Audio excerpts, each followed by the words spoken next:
When they offered me the role as floor manager at the plastic flower factory where I worked, I knew that saying yes would seal the coffin of my childhood dreams. Slippery little word, yes. Slipped from my lips like glue from a tube. It was followed by a mouthful of sick, which I swallowed. "Thank you," I grimaced. "You won't regret it," smiled Simon, factory owner, sucking on a cigarette. "One day," he said, puffing out his chest, "when all the bees are dead, there will only be plastic flowers left." I felt faint. Think of all those funerals, all those beautiful brides. Think of Mother's Day, Valentine's. His blue eyes pierced through the fading plume of purple smoke. "And who do you think will supply the fake flower demand?" "You?" I mumbled.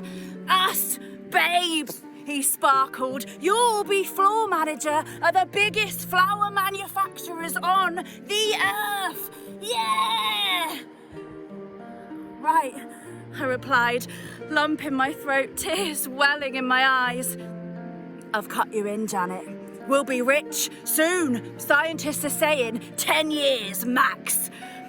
I burst and blubbered like a rubber-faced baboon. "You're welcome." Simon put his hand on my shoulder and welled up too. "We're gonna be millionaires, me and you. Here." He ducked beneath the desk and produced a fresh fake bouquet that still smelt of glue and paint. "These are for you. Go home. Celebrate." Dreams don't break. They suffocate. We suffocate them with excuses. Here was me, approaching 30, just landed a massive promotion, a significant increase in pay, and all the promise of a blossoming career in the growing fake flower trade. I'd never been so broken. I'd never been able to clear my debts, at least even without bees. There will be a fine bouquet to lay on the sad, forgotten grave of my once magnificent dreams. Here lies the betrayed dreams of Janet Penrose, who could have been an opera singer. I had a personal number plate, P5N Rose, and everyone said I'd made it. I had a boyfriend, Danny, who worked as a mortgage underwriter, and everyone said that we were happy. We were engaged to get married, and my mother said the next step is kids. She said that kids give us a second chance to dream. Said that when I was young, I used to fill her with hope. She said I used to sing like an angel.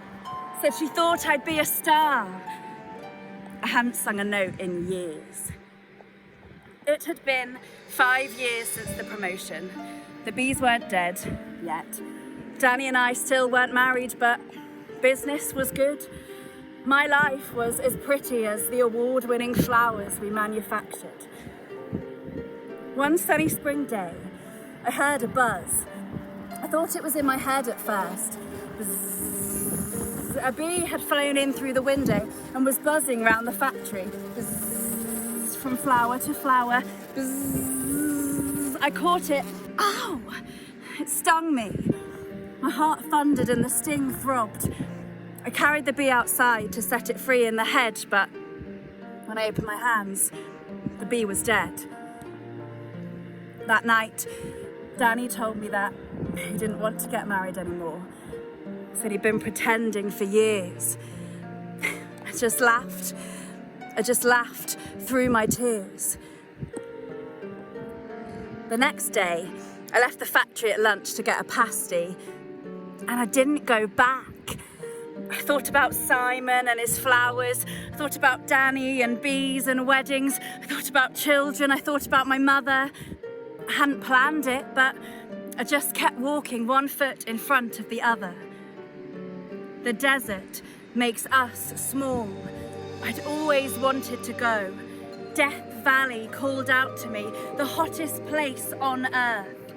I longed to disappear in desert dust, to stand barefoot before the setting sun, to vanish in the shadows of Death Valley, to feel the vastness of the cosmos in my bones.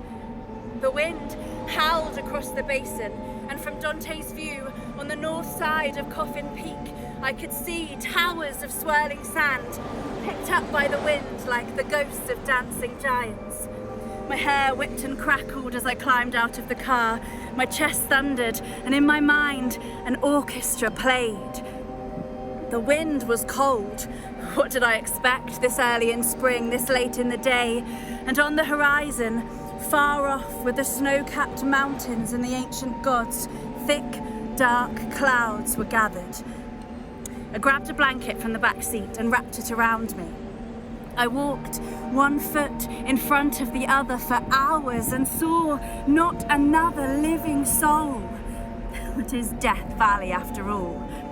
I left the track and clambered over the boneyard of brittle rock and wind-shaped stone down towards the twilight shadows of the valley to Badwater Basin below.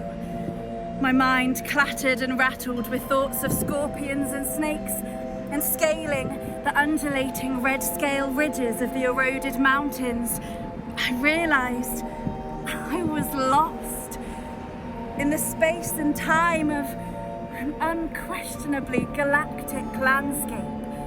It was alien.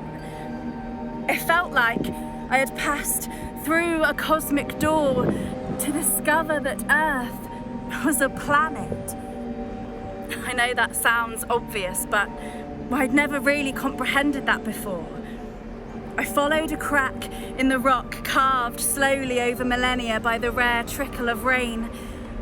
Suddenly the rocks just stopped, and I found myself at the edge of an endless desert plain. Each step now was a step further into nothing. Each step a step darker into the vanishing light of day. With each step, hope, finding my way back, got fainter. With each step, I faded away.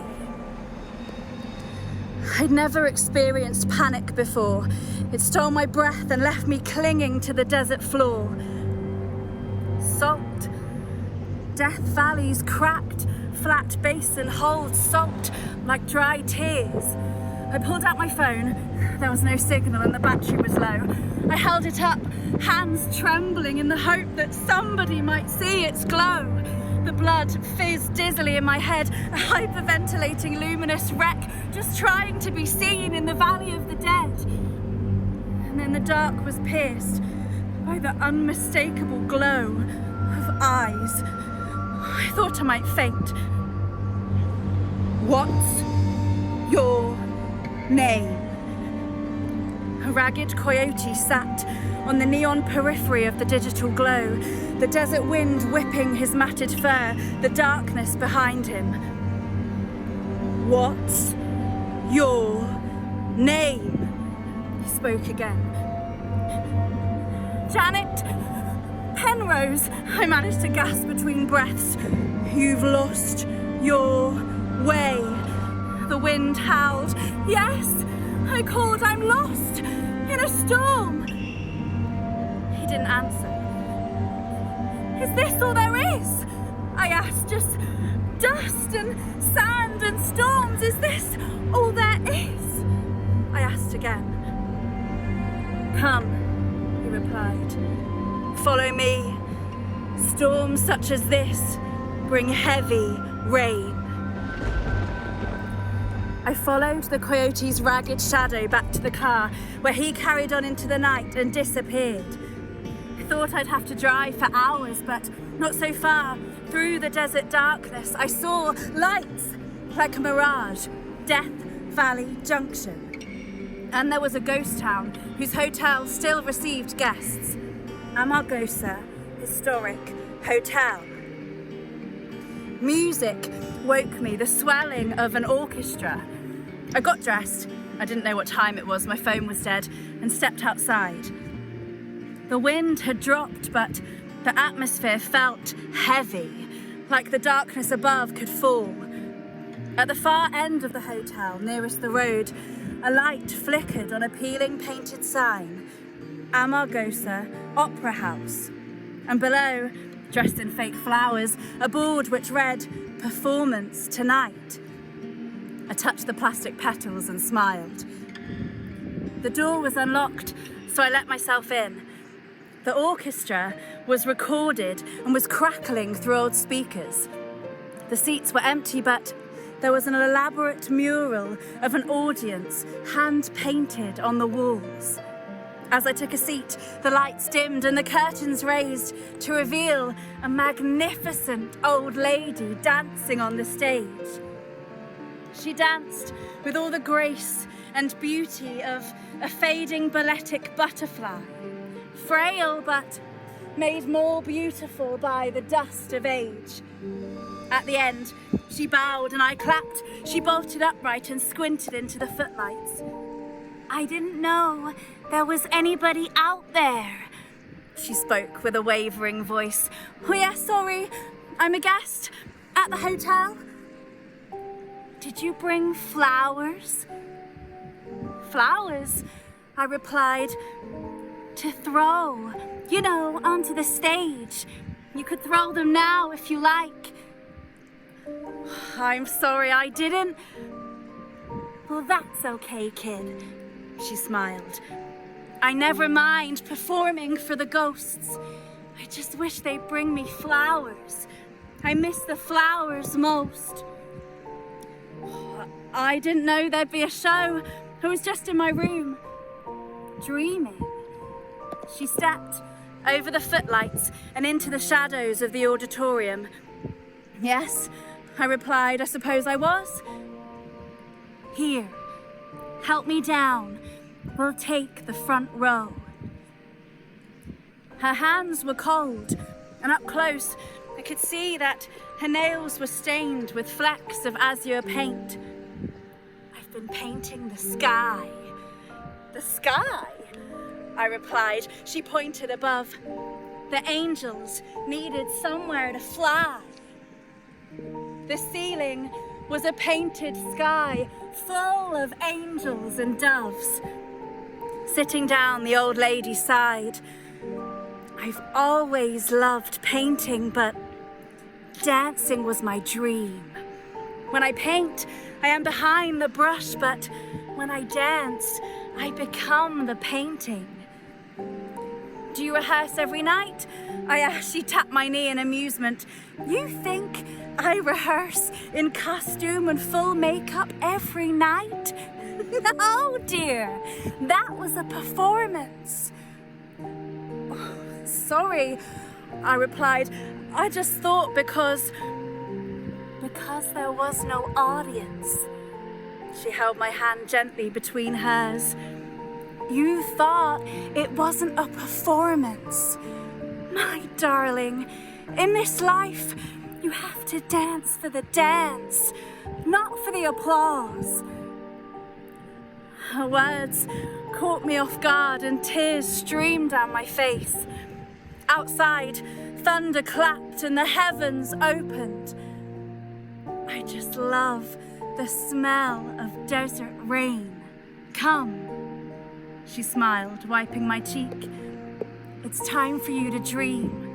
We've entered the magic hours." I kissed her hand. It smelt like earth. "It looks like I may just get my flowers."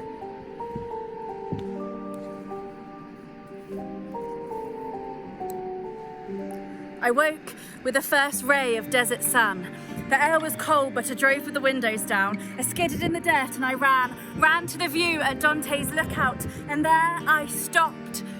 The dust and sand of the vast barren desert had burst into bright wildflower bloom.